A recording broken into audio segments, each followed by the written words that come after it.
Hello my dear fellows and welcome back to this new campaign in Hearts of Iron 4 with the Total War mod.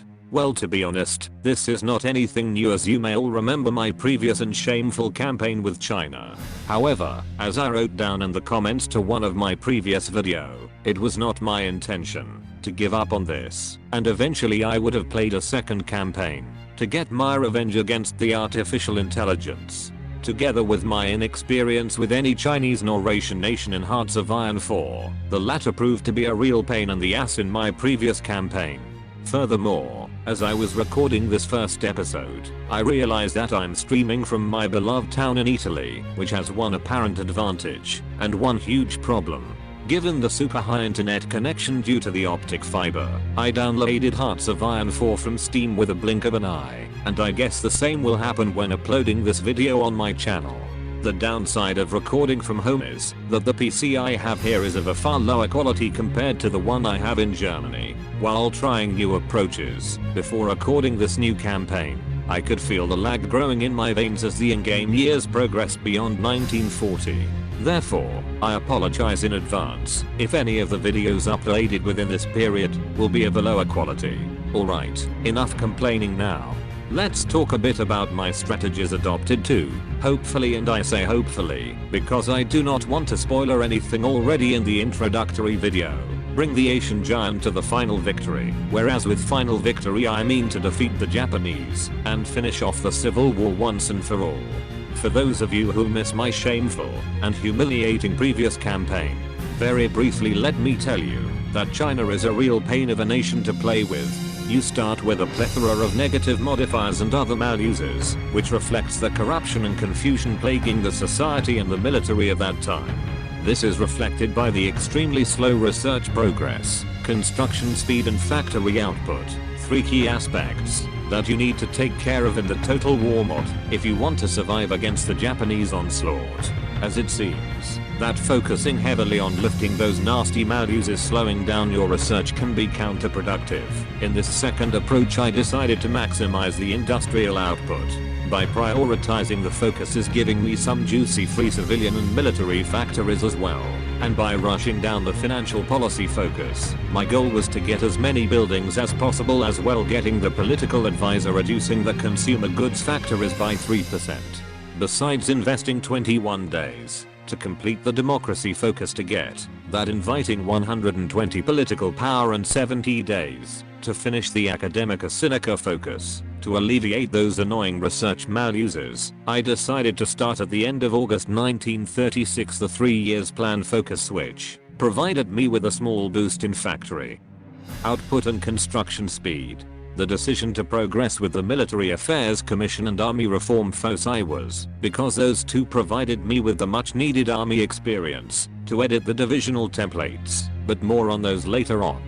Last but not least, the Mining Commission focus gave me the opportunity to hire a team of specialized geologists who increased by 10% my resources output, freeing 2 civilian factories from the world trade market, which were immediately diverted to the construction of additional factories. Right before the outbreak of the hostilities, the national focus foreign threat turned out to be useful enough for the extra entrenchment for all the frontline divisions.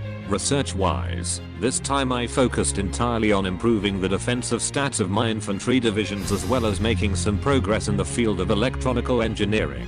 When my teams finished the development of a rudimental medium artillery howitzer, priority went in studying how to integrate a logistics company into the Chinese army, as many units were reporting to the central headquarters to be in a dangerously low supply situation.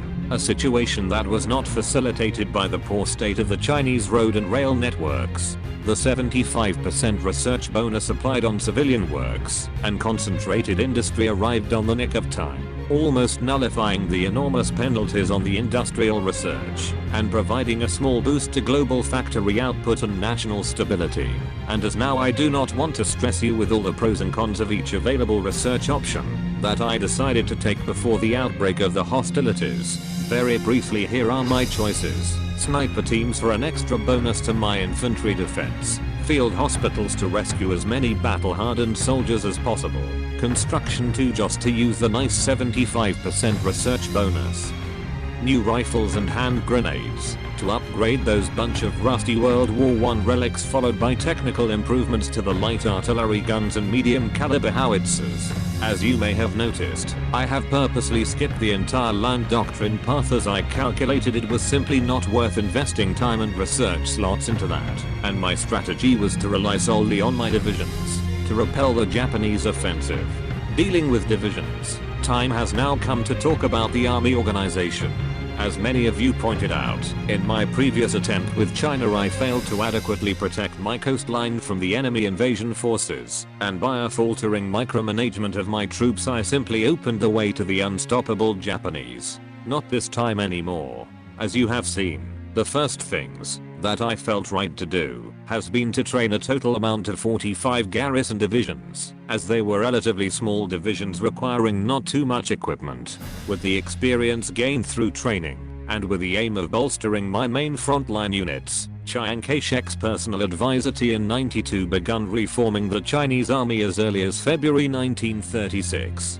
The first reform reduced the battalions in the regular infantry divisions from 12 to 9, and homogenized the divisional organization by replacing the light infantry units with regular infantry battalions. This was followed by a further reorganization of the assault divisions by the addition of 3 light infantry battalions and a reduction in size of the garrison divisions, event that caused a massive deployment of troops in the field. I know people, what you are thinking at, but do not worry, I will include at the end of the video a couple of screenshots with my current divisional table of organization and equipment. Oh, and I have almost forgot about it, as part of the plan to maximize firepower and organization, all the lovely 86 militia units were promptly transformed into assault divisions and put immediately under intense training. Minor additions like a battalion of frontline medium howitzers, the divisional headquarters and support units like the field hospital or the logistics companies were gradually introduced as soon as the experience to do so was available. And as if all the already available units were not enough, 6 more regular infantry and 6 assault divisions were raised by order of Field Marshal Tian-92. True, the fact that the Chinese army grew bigger and bigger meant further sacrifices for my war industry, but, apparently, the decision to prioritize the industrial branch of the focus tree immediately gave its fruits. All the civilian factor is received immediately.